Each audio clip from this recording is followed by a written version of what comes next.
नमस्कार, आपका स्वागत है हमारे चैनल शिक्षा सबको में। आज हम लोग माध्यमिक कक्षा हाई स्कूल का अर्थशास्त्र विषय पढ़ेंगे। तो हमने जैसे कि आपको पता है कि पिछले जो 5 या 6 वीडियोस हुए हैं उसमें हमने अर्थशास्त्र विषय का पहला मॉड्यूल समाप्त कर लिया है, जिसमें हमने जाना कि अर्थशास्त्र क्या है, उसका क्या अर्थ है। फिर हमने मानवीय आवश्यकताओं के बारे में पढ़ा था। उसके पश्चात हम लोगों ने जाना कि वस्तुएं और सेवाएं क्या होती हैं और किस प्रकार से वो मानवीय आवश्यकताओं की तुष्टि करती हैं। तो आइए आगे बढ़ने से पहले एक बार एक बहुविकल्पीय प्रश्न देख लेते हैं। तो इस प्रश्न में पूछा गया है कि जो मैं वस्तुएं आपको दिखाने जा रहा हूं, इसमें से कौन सी गैर आर्थिक वस्तुएं हैं या गैर आर्थिक वस्तु है। सबसे पहले हवा या एयर, जिसको आप कह सकते हैं। उसके पश्चात है मोबाइल, उसके पश्चात है टीवी और सबसे अंत में कार। तो इन चारों में कौन सी गैर आर्थिक वस्तु है। गैर आर्थिक वस्तु वो वस्तु होती है जो हमें प्रकृति से मुफ्त मिलती है या जिसके लिए हम किसी भी प्रकार का कोई मुद्रा का भुगतान नहीं करते हैं। तो इनमें से आप समझ गए होंगे कि इसमें से हवा एक ऐसी वस्तु है जो कि गैर आर्थिक है। तो आइए अब हम देखते हैं मॉड्यूल 2। तो मॉड्यूल 2 के अंतर्गत मॉड्यूल 2 का जो शीर्षक है वो है अर्थव्यवस्था के विषय में। तो हम इसमें जानेंगे कि अर्थव्यवस्था क्या होती है। तो मॉड्यूल 2 के अंदर भी 3 पार्ट हम पढ़ेंगे, 3 अध्याय पढ़ेंगे। सबसे जो पहला अध्याय है, अध्याय 4, उसका जो शीर्षक है वो है अर्थव्यवस्था, अभिप्राय तथा प्रकार। तो ये बहुत ही महत्वपूर्ण विषय जो हम पढ़ेंगे मॉड्यूल, ये बहुत महत्वपूर्ण है।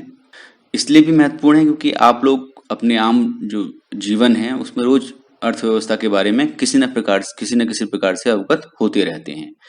तो अर्थव्यवस्था के अर्थ से हम शुरू करेंगे। उससे पहले मैं कुछ आपको समाचार पत्रों की जो हेडिंग होती है, जो शीर्षक होते हैं, वो आप आए दिन देखते हैं। जैसे अभी आप देख रहे थे, कमजोर निवेश, कम जीएसटी संग्रह, भारतीय अर्थव्यवस्था की बड़ी चुनौती है। इसी प्रकार से जीडीपी में 24 साल में सबसे बड़ी गिरावट, अप्रैल से जून तिमाही में 23.9% की कमी। जीडीपी में सबसे बड़ी गिरावट, नौकरी, गरीबी और विकास के लिए क्या है, अर्थव्यवस्था में हो रहा है तेज सुधार। तो ये इस तरीके से अर्थव्यवस्था से आप रोज अब रूबरू होते हैं या अवगत होते हैं। तो अब आप सोचते होंगे कि अर्थव्यवस्था होती क्या है। तो आइए मिलकर जानते हैं कि अर्थव्यवस्था क्या होती है। तो जैसे कि हम लोगों ने जो पिछले अध्याय थे उसमें पढ़ा कि विभिन्न आवश्यकताएं होती हैं मानव की, उसकी तुष्टि वस्तुओं और सेवाओं के उत्पादन और उपभोग द्वारा की जाती है। अब जो उत्पादन होता है उसके लिए उत्पादन के संसाधन या उत्पादन के साधन, कुछ उन साधनों से मिला के कुछ आर्थिक गतिविधियां की जाती हैं जिसकी सहायता से कि उत्पादन किया जाता है। तो ये जो आर्थिक जो गतिविधियां होती हैं, जो आर्थिक गतिविधियां जब कोई इकाइयां करती हैं या जो कुछ यूनिट्स या कोई फैक्ट्री या कोई बिजनेस व्यवसाय जब ये करता है तो उससे उसको आय प्राप्त होती है। तो जो आय मिलती है किसी आर्थिक इकाई को, या तो उसका वो उपभोग कर लेता है अथवा थोड़ी बहुत उसमें से बचत कर लेता है या फिर उसका निवेश कर देता है, वापस से अपने ही जो आर्थिक इकाई है उसके अंदर निवेश कर लेता है ताकि उत्पादन का स्तर बढ़ा सके। तो जब जो ये लाभप्रद गतिविधियां हुई है जिसमें उनको इकाइयों को लाभ होता है या आय होती है, तो इनकी जो धीरे धीरे जो वृद्धि होती है इनकी कमाई में, उसी से ही जो देश होते हैं, ये जो पूरी अर्थव्यवस्था है उसमें तीव्र गति से वृद्धि होती है। हो सकता है कि कुछ देशों में तो तेजी से वृद्धि हो, उच्च समृद्धि की दर प्राप्त हो जाए, लेकिन कुछ जो देश होते हैं उसमें उतनी तेजी से जो समृद्धि है वो प्राप्त नहीं हो पाती है। तो इससे क्या होता है, कुछ अर्थव्यवस्थाएं हैं वो कम विकसित रह जाती हैं या उनको अल्प विकसित कह सकते हैं, और कुछ अर्थव्यवस्थाएं विकसित हो जाती हैं। तो इसी प्रकार से इनको हम धनी और निर्धन अर्थव्यवस्थाएं भी कहते हैं। तो आइए जानते हैं कि अर्थव्यवस्था होती क्या है या अर्थव्यवस्था का क्या अर्थ है। तो अर्थव्यवस्था क्या होती है, अर्थव्यवस्था मानवीय आवश्यकताओं की संतुष्टि करने के लिए, मानवीय आवश्यकताओं की पूर्ति करने के लिए मानव निर्मित एक संगठन है। ये मानव निर्मित है। तो एक बड़े अर्थशास्त्री हुए हैं एजे ब्राउन, उनके अनुसार अर्थव्यवस्था एक ऐसी पद्धति है जिसके द्वारा लोग जीविका प्राप्त करते हैं या लोग कमाई करते हैं या अपने जीवन को चलाने के लिए जो पैसा है उसकी प्राप्ति करते हैं। किसके द्वारा? अर्थव्यवस्था के द्वारा। अब होता क्या है कि जिस तरीके से या ये जिस पद्धति से मनुष्य आजीविका प्राप्त करता है या जीविका प्राप्त करता है, वो अलग अलग जगह और अलग अलग समय पर अलग अलग होती है और इसमें परिवर्तन भी होता रहता है समय के साथ। प्राचीन काल में क्या था? जीवन जीविका प्राप्त करना सरल था, लेकिन जैसे जैसे विकास हुआ, हम लोग आगे बढ़े, तो जो जीविका प्राप्त करना है वो जटिल बन गया है। थोड़ा सा मतलब जो प्रक्रिया है वो जटिल हो गई है। जीविका तो प्राप्त अभी भी लोग करते हैं, लेकिन थोड़ा सा जटिल तरीके से करते हैं। यहाँ पर एक चीज ये जरूरी होती है कि जिस प्रकार से जो व्यक्ति जीविका का अर्जन करता है वो वैध होनी चाहिए, वैध और न्यायपूर्ण होनी चाहिए। ये कह सकते हैं कि अर्थव्यवस्था एक संरचना है जिसमें सारी आर्थिक गतिविधियां पूरी होती हैं। तो अब तो हमने ये भी देखा, हमने ये पढ़ा कि जो जीविका अर्जन करने की विधि है वो वैध और न्यायपूर्ण होनी चाहिए। इसके पश्चात अब हम देखते हैं कि अर्थव्यवस्था की मुख्य विशेषताएं क्या होती हैं। तो अर्थव्यवस्था की कुछ विशेषताएं होती हैं जो कि निम्नलिखित हैं। सबसे पहला, आर्थिक जो संस्थाएं होती हैं, जो अर्थव्यवस्था के अंतर्गत आर्थिक संस्थाएं होती हैं वो मानव निर्मित होती हैं। तो हम कह सकते हैं कि अर्थव्यवस्था वैसी ही होती है या वैसी ही बनती है जैसी हम उसे बनाते हैं। इसके पश्चात अगला जो विशेषता है वो है आर्थिक संस्थाएं सृजित, विघटित, प्रतिस्थापित अथवा परिवर्तित हो सकती हैं। सृजित मतलब जिनका सृजन हो सकता है, जो बनाई जा सकती हैं। विघटित मतलब जिनको तोड़ सकते हैं। प्रतिस्थापित मतलब अभी एक तरीके की अर्थव्यवस्था चल रही है, उसकी जगह दूसरी अर्थव्यवस्था आ सकती है। जैसे कि आप लोग जानते हैं कि सबसे पहले, जैसा आपकी किताबें में उदाहरण दिया है कि जो यूएसएसआर था, रूस था जो पुराना, उसने 1917 में क्या हुआ था, वहां साम्यवाद आ गया था, पूंजीवाद को हटा के। पहले वहां पूंजीवाद था, उसकी जगह साम्यवाद की स्थापना हुई थी 1917 में, उसको विस्थापित कर दिया था। जबकि फिर बाद में 1989 में वो पुनः आर्थिक सुधारों की श्रृंखला के माध्यम से वहां साम्यवाद ध्वस्त हो गया और वो थोड़ा उदारीकरण की ओर बढ़ा और इस क्रम में उसके कई सारे टुकड़े भी हो गए उस देश के। इसके पश्चात है आर्थिक गतिविधियों के स्तर में परिवर्तन। तो आर्थिक गतिविधियों के स्तर में परिवर्तन होता है, ये भी एक विशेषता है। मतलब चीजें चेंज हो सकती है, जो आर्थिक गतिविधियां आप कर रहे हैं उनके स्तर में परिवर्तन होता है, वो उनका स्तर बढ़ता जा सकता है और कम भी हो सकता है। इसके पश्चात है उत्पादक और उपभोक्ता समान व्यक्ति होते हैं। तो उत्पादक से मतलब है जो वस्तुओं और सेवाओं का उत्पादन कर रहा है। अब वही आदमी वस्तुओं और सेवाओं का उत्पादन कर रहा है एक उत्पादक के रूप में, लेकिन वो अपने जो जीवन है उसमें कई सारी वस्तुओं और सेवाओं का उपभोग भी करता होगा, तो वही व्यक्ति उपभोक्ता भी बन जाता है। तो इसलिए उपभोक्ता तथा उत्पादक समान व्यक्ति होते हैं। अगला जो विशेषता है वो है उत्पादन, उपभोग तथा निवेश। ये तीन जो गतिविधियां होती हैं ये अर्थव्यवस्था की अति आवश्यक गतिविधियां हैं। तो उत्पादन से आप समझ सकते हैं कि वस्तुओं या सेवाओं का उत्पादन, उपभोग मतलब उनको यूज करना या उनका उपभोग करना। अगला है निवेश। निवेश की सहायता से व्यक्ति पूंजी निवेशित करता है और उस पर प्रतिफल प्राप्त करता है, या फिर हो सकता है ये निवेश वो उत्पादन इकाइयों में कर रहा हो जिसकी वजह से उत्पादन का स्तर बढ़ता है। तो ये तीनों चीजें होती हैं, ये बहुत अति आवश्यक गतिविधियां होती हैं। इनकी मदद से ही आप अर्थव्यवस्था को बढ़ा सकते हैं, अर्थव्यवस्था में तेजी ला सकते हैं। इसके पश्चात है आधुनिक जटिल अर्थव्यवस्थाओं में हम मुद्रा को विनिमय के माध्यम के रूप में प्रयोग करते हैं। तो मुद्रा या जो हम पैसा यूज करते हैं वो एक विनिमय का माध्यम के रूप में हम उसको उपयोग में लाते हैं। विनिमय मतलब एक्सचेंज, मतलब हमें कुछ सामान लेना है या देना है तो हम सामान के बदले में उसको मुद्रा प्रदान करते हैं। उत्पादक को उपभोक्ता मुद्रा प्रदान करता है, ऐसे ही उत्पादक जो अपने संसाधन, कई सारे ऐसे संसाधन होते हैं जिनको मुद्रा के विनिमय से ही प्राप्त करता है। तो इस तरीके से मुद्रा विनिमय का एक माध्यम होती है। इसके पश्चात जो सबसे अंत में जो विशेषता है वो है आजकल अर्थव्यवस्था में सरकारी हस्तक्षेप को अवांछनीय समझा जाता है। इसका अर्थ क्या हुआ?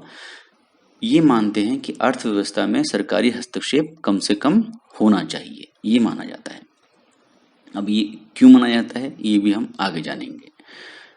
इसके पश्चात है, अब हम आते हैं अर्थव्यवस्था के प्रकार पर। अब हम लोग को पता है कि अर्थव्यवस्था एक मानव निर्मित संगठन है। उसमें होता क्या है, उसमें समाज की आवश्यकताओं के अनुसार सृजन हो सकता है, विघटन हो सकता है, कुल मिला के उसमें परिवर्तन किया जा सकता है समाज की आवश्यकता के अनुसार। तो अब जो पहला जो प्रकार है, तो अर्थव्यवस्था को कितने प्रकार से हम बांट सकते हैं या विभाजित कर सकते हैं। तो सबसे पहला, हम उत्पादन के साधनों और संसाधनों, उत्पादन के साधन या फिर संसाधन, उनके स्वामित्व और नियंत्रण के आधार पर उसका एक टाइप बता सकते हैं या प्रकार बता सकते हैं। इसी के कुल स्वामित्व के और स्वामित्व या नियंत्रण के आधार पर, किसका स्वामित्व है किसका नियंत्रण है। अगला है विकास के स्तर के आधार पर। तो ये दोनों हम अलग अलग पढ़ेंगे। इन दोनों में अलग अलग श्रेणियां हैं, अलग अलग प्रकार के विभाजन हैं अर्थव्यवस्था के। तो सबसे पहले हम पढ़ेंगे उत्पादन के साधनों के स्वामित्व तथा नियंत्रण के आधार पर, स्वामित्व और नियंत्रण के आधार पर किस किस प्रकार से विभाजित किया जाता है अर्थव्यवस्था को। तो सबसे पहला जो विभाजन है वो होता है पूंजीवादी या फिर स्वतंत्र उद्यम अर्थव्यवस्था। तो इसमें क्या होता है, उद्यम स्वतंत्र होता है, मतलब अभी हम ये आगे जानेंगे किस प्रकार से उद्यम को स्वतंत्र करते हैं, क्या विशेषता होती है पूंजीवादी या स्वतंत्र उद्यम अर्थव्यवस्था की। अगला जो इसमें जो प्रकार है इसके अंतर्गत वो है समाजवादी अथवा केंद्रीय नियोजित अर्थव्यवस्था। और जो तीसरी अर्थव्यवस्था है वो है मिश्रित अर्थव्यवस्था। मिश्रित अर्थव्यवस्था इन दोनों जो ऊपर की आपने पढ़ी है, इन दोनों का एक मिला जुला रूप होती है मिश्रित अर्थव्यवस्था। इसके पश्चात है, अब हम देखते हैं पूंजीवादी अथवा स्वतंत्र उद्यम अर्थव्यवस्था क्या होती है। तो ये जो पूंजीवादी या स्वतंत्र उद्यम अर्थव्यवस्था है, ये अर्थव्यवस्थाओं के इसका सबसे प्राचीनतम रूप, सबसे पहले इसकी स्थापना हुई थी। तो अब उसके बाद है आर्थिक मामलों में पूर्ण स्वतंत्र। इसमें होता क्या है, इसमें जो पुराने विद्वान थे या जो पुराने अर्थशास्त्री थे, उन्होंने ये कहा था कि आर्थिक मामलों में पूर्ण स्वतंत्रता होनी चाहिए। जो समाज है उसमें, जो अर्थव्यवस्था है उसके अंदर आर्थिक मामलों में पूर्ण स्वतंत्रता होनी चाहिए और आर्थिक कार्यों में न्यूनतम सरकारी हस्तक्षेप होना चाहिए। अब न्यूनतम सरकारी हस्तक्षेप से ही स्वतंत्र उद्यम हो पाएगा। अगर सरकारी हस्तक्षेप नहीं है और जो उद्यम है या जो उद्यमी है वो अपने निर्णय लेने में स्वतंत्र है, तो वो एक स्वतंत्र उद्यम अर्थव्यवस्था है अथवा पूंजीवादी अर्थव्यवस्था है। इसके पश्चात हम जो अगला देखते हैं वो है, सबसे पहला है जो, अब हम इसकी विशेषताओं पे आ गए हैं। तो इसकी जो सबसे पहली विशेषता है वो है निजी संपत्ति। तो क्या इसका क्या अर्थ है, जो पूंजीवादी प्रणाली होती है उसमें जो हर जो आदमी है उसको अपनी जो संपत्ति है उसका स्वामी होने का अधिकार होता है, मतलब उसे निजी संपत्ति रखने का हक होता है। वो उस अपनी संपत्ति को किसी भी प्रकार से प्रयोग करने के लिए स्वतंत्र होता है। वो चाहे तो उसको अपने परिवार के किसी व्यक्ति को दे दे या फिर आगे किसी के नाम कर जाए, तो कुल मिला के वो उसका निर्णय लेने के लिए वो स्वतंत्र होता है। तो इसमें, इस अर्थव्यवस्था में क्या होता है, भूमि, मशीनों, खानों, कारखानों, इन सबके स्वामित्व, लाभ कमाने और संग्रह करने पर कोई भी रुकावट नहीं लगाई जाती है और व्यक्ति की मृत्यु के पश्चात उसकी संपत्ति उसके कानूनी उत्तराधिकारियों के नाम पे ट्रांसफर या हस्तांतरित या अंतरित हो जाती है। तो इस प्रकार जो उत्तराधिकार का नियम है वो निजी संपत्ति व्यवस्था को जीवित रखता है, मतलब वो चलती जाती है। इसके पश्चात है उद्यम की स्वतंत्रता। अब जैसे मैंने आपसे पहले कहा, इसमें सब बहुत ही कम या बिल्कुल ही नगण्य सरकारी हस्तक्षेप होता है। जो उद्यमी होता है उसको अपना निर्णय लेने की स्वतंत्रता होती है, वो अपने हिसाब से वस्तुओं और सेवाओं का उत्पादन करने के लिए आज़ाद होता है। उसको साथ ही वो अपना बाजार भी खुद चुनने के लिए स्वतंत्र होता है। वो अपना उत्पादन किया हुआ जो सामान है उसको कहीं भी बेचने के लिए स्वतंत्र होता है, आज़ादी है उसको इस चीज़ की। इसी प्रकार से जो मजदूर होते हैं उनको अपना रोजगार और रोजगार किसके पास उनको करना है, कौन उनका मालिक होगा, ये चुनने को भी स्वतंत्र होते हैं मजदूर। इसी प्रकार से जो सारी व्यावसायिक इकाइयां हैं उनके मालिक स्वयं ही उत्पादन से उठे जो जुड़े हुए जोखिम हैं वो उठाते हैं और हानि या लाभ का सामना अकेले करते हैं। तो इस प्रकार से इस अर्थव्यवस्था में कामकाज किया जा सकता है, किया जाता है। तो अब अगला जो बिंदु है, जो अगली विशेषता है वो है उपभोक्ता प्रभुत्व। तो उपभोक्ता प्रभुत्व से क्या मतलब है? उपभोक्ता प्रभुत्व का मतलब है कि उपभोक्ता का राजा, मतलब उपभोक्ता राजा के समान होता है इस अर्थव्यवस्था में। तो कुल मिला के जो वस्तुओं और सेवाओं का उत्पादन जो व्यवसायियों द्वारा, जो उत्पादकों द्वारा किया जाता है वो पूरी तरीके से उपभोक्ता को ही ध्यान में रखकर किया जाता है इस अर्थव्यवस्था के अंतर्गत। और उपभोक्ता को जिन चीजों से अधिकतम संतुष्टि प्राप्त हो ऐसी वस्तुओं और ऐसी सेवाओं पर जो उत्पादक होते हैं वो बनाते हैं, और उपभोक्ता भी अपनी जो आय है उस पर खर्च करने के लिए स्वतंत्र होते हैं। तो कुल मिला के जो पूंजीवादी व्यवस्थाएं होती हैं उसमें जो उत्पादन होता है, जो उत्पादन का जो काम है वो उपभोक्ता जिस चीज को चयन करता है उसके हिसाब से किया जाता है। मतलब जो जो जो उत्पादक होते हैं वो पूरी तरीके से जो उपभोक्ता हैं उनके चयन पर निर्भर करते हैं। तो उपभोक्ता जिस चीज को चयन करेगा, जिस चीज का चयन करेगा उसका उत्पादन उत्पादककर्ता द्वारा किया जाता है। इसी के पश्चात अगला जो विशेषता है वो है लाभ का उद्देश्य। तो एकमात्र जो उद्देश्य होता है पूंजीवाद में, जो मार्गदर्शन करने का सिद्धांत होता है वो होता है स्वयं का हित, या फिर जो भी उद्यमी है उसका हित। तो उद्यमी जो वो ये जानते हैं कि जो अन्य उत्पादक साधनों को भुगतान करने के बाद जो लाभ है या हानि है वो उसकी होगी। तो वो सदैव क्या करेंगे, वो हमेशा जो लागत है या जो पैसा लगाते हैं अपने व्यवसाय में चीज को उत्पादन करने में उसको न्यूनतम रखेंगे, कम से कम रखेंगे, और आगम को अधिकतम करने का प्रयास करते हैं। आगम का अर्थ हुआ जो पैसा उनको प्राप्त होता है माल को बेचने के बाद। तो आगम मतलब जो माल को बेचने से जो पैसा मिलेगा वो अधिकतम होना चाहिए, और जो लागत है वो न्यूनतम होनी चाहिए। क्यों होनी चाहिए? क्योंकि जो आगम और लागत का जो अंतर होता है वो लाभ होता है। तो लाभ अधिकतम करने के लिए वो इन दोनों के अंतर को अधिकतम करते हैं। कुल मिला के लागत को कम करते हैं और आगम को अधिक करते हैं। इसके पश्चात जो अगली विशेषता है वो है प्रतियोगिता। तो प्रतियोगिता से क्या मतलब है?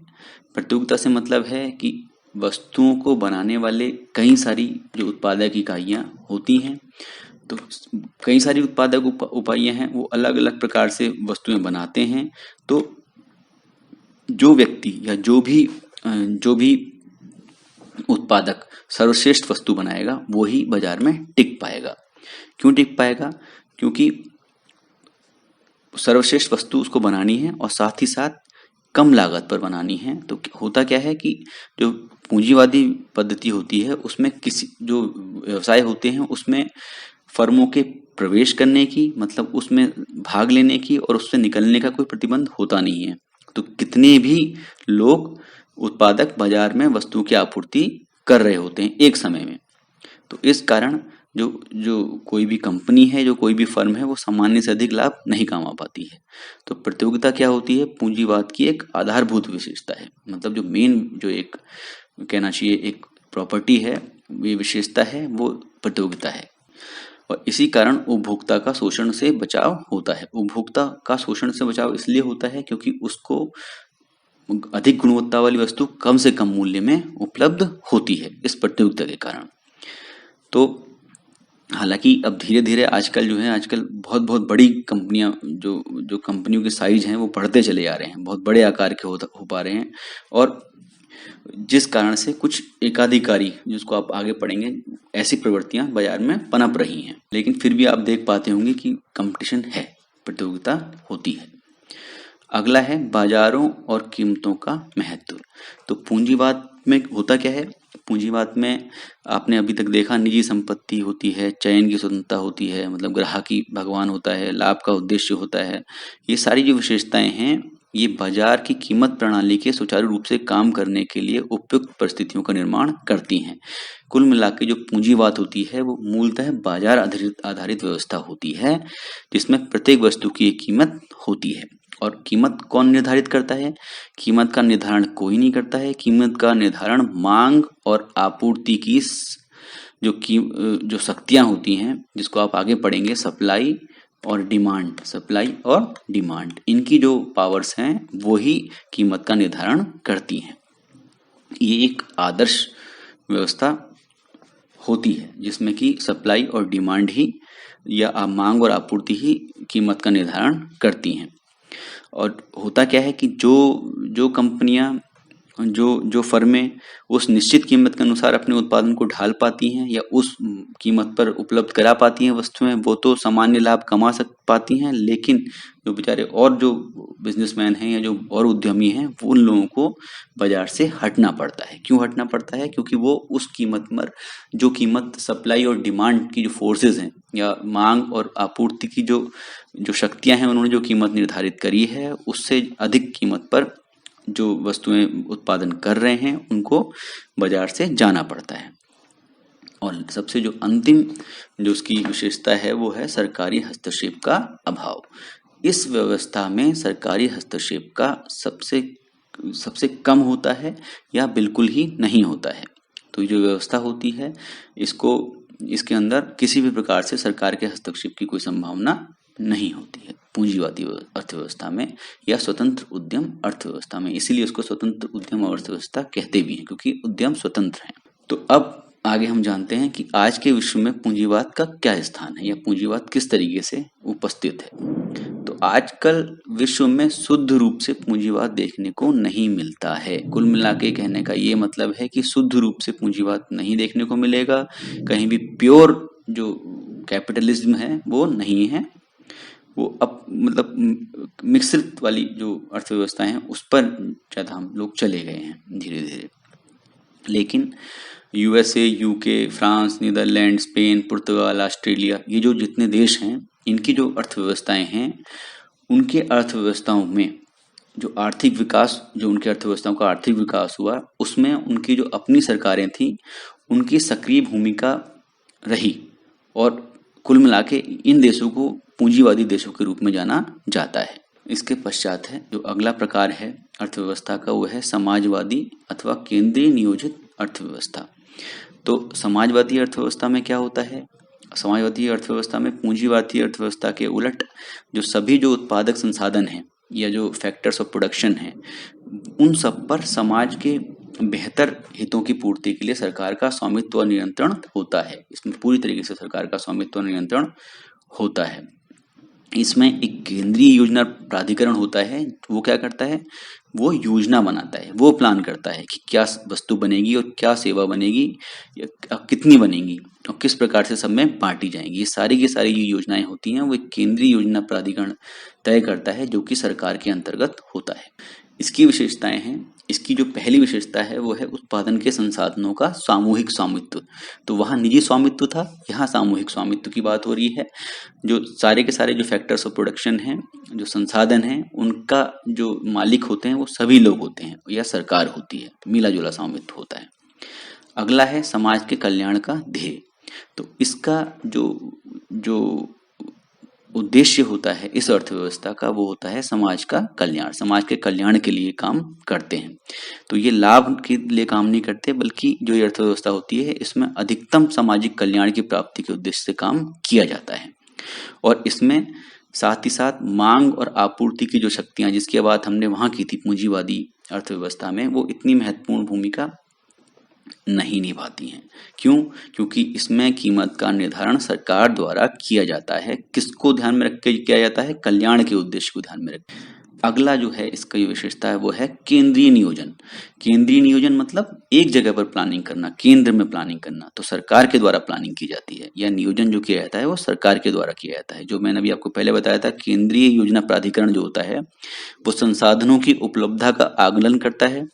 वो देखता है कि कितने हमारे पास संसाधन उपलब्ध हैं और उनको जो राष्ट्रीय वरीयताएं हैं, जो राष्ट्र को जो जरूरतें हैं उसके अनुसार से आवंटित करता है। तो कुल मिला के सरकार ही अभी की आवश्यकताएं देखेगी, आगे की आवश्यकताएं देखेगी और उत्पादन, उपभोग और निवेश, ये तीनों के जो निर्णय, आर्थिक निर्णय लेंगी वो सरकार ही लेगी, इन सब चीजों को ध्यान में रखते हुए। इसके पश्चात है विषमताओं में कमी। एक जो पूंजीवाद की सबसे बड़ी जो कमी थी वो ये है कि उसमें क्योंकि निजी स्वामित्व होता है तो जो अमीर होता है वो धीरे धीरे उसके जो आय है या जो उसका जीवन स्तर है उसमें बहुत तेजी से वृद्धि होती है, जबकि जो गरीब होते हैं उनके में वृद्धि बहुत कम होती है। तो इससे क्या होता है, दोनों में बहुत विषमता आ जाती है। बल्कि जो ये समाजवाद की अर्थव्यवस्था है, इसमें एक ये विशेषता है कि इसमें ये जो व्यवस्था है वो आय की विषमताओं को कम करती है या कम करने में समर्थ होती है। और यहाँ लेकिन ये भी है कि विषमताओं में कमी, पूरी तरीके से कमी वांछनीय नहीं होती है। अगर पूरी तरीके से कमी हो जाएगी तो वो व्यवहारिक नहीं होगी, वो हम आगे जानेंगे कि वो व्यवहारिक नहीं होगी। अब जो अगली जो विशेषता है वो पढ़ते हैं, वो है वर्ग संघर्ष की समाप्ति। तो वर्ग संघर्ष की समाप्ति से अर्थ ये है कि जो पूंजीवाद है उसमें दो वर्ग होते हैं। तो दो जो वर्ग हैं, श्रमिक और प्रबंधक, मतलब जो मेहनत करते हैं, जो अपना श्रम देते हैं वो, और जो मैनेजर्स होते हैं। तो इन लोगों के जो हित हैं वो विपरीत होते हैं। विपरीत क्यों होते हैं?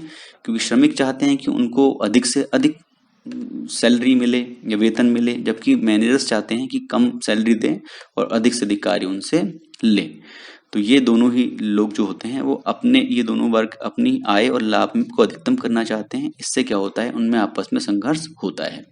बल्कि जो समाजवाद है उसमें क्या होता है, उसमें सभी व्यक्ति श्रमिक होते हैं, इसलिए कोई वर्ग संघर्ष नहीं होता है, सभी सहकर्मी होते हैं, साथ में काम करने वाले होते हैं। तो ये हमने जाना कि समाजवाद क्या होता है। इसके पश्चात है आज के विश्व में समाजवाद। तो आज के विश्व में समाजवाद किस प्रकार से है, किस प्रकार से मौजूद है? तो रूस, चीन और पूर्वी यूरोप के अनेक देश हैं, उनको समाजवादी देश कहा जाता है। लेकिन अब उनमें भी परिवर्तन हो रहा है और आर्थिक विकास के लिए वे अपने देशों में उदारीकरण मतलब जो केंद्रीय नियोजित अर्थव्यवस्था है, जो केंद्रीय कंट्रोल है, नियंत्रण है, उसको कम कर रहे हैं और निजी क्षेत्र को भी बढ़ावा दे रहे हैं। और ये कुछ मैंने जो इनके अंतर हैं वो यहाँ लिख रखे हैं, इनको आप देखकर आसानी से जान सकते हैं या इसको नोट कर सकते हैं। तो ये हम अगली क्लास में भी फिर एक बार देख लेंगे। तो इसके पश्चात हम जो अगली क्लास में पढ़ेंगे वो मिश्रित अर्थव्यवस्था पढ़ेंगे, जिसमें कि जो दोनों प्रकार के जो क्षेत्र हैं उनका सह अस्तित्व होता है। इसके पश्चात फिर हम विकास के स्तर के आधार पर अर्थव्यवस्थाओं के प्रकार के बारे में पढ़ेंगे, जिसमें कि दो प्रकार की अर्थव्यवस्थाएं होती हैं, एक विकसित और एक विकासशील। तो धन्यवाद, आज के लिए इतना ही। आशा है आप लोगों को ये चीज़ समझ में आई होंगी। अगर नहीं आई हैं तो आप कमेंट्स सेक्शन में जाके पूछ सकते हैं, जहाँ पे भी आपको डाउट हो। तो धन्यवाद। और आपसे एक अनुरोध एक अनुरोध आप लोगों से और है कि आप लोग इस चैनल के बारे में अपने सहपाठियों को भी बताएं, और जो लोग इसको पहले सुन रहे हैं और जो नहीं पढ़ते हैं NIOS में, वो भी ऐसे लोगों तक इसको पहुंचाएं जिनको हो सकता है इसकी ज़रूरत हो। धन्यवाद।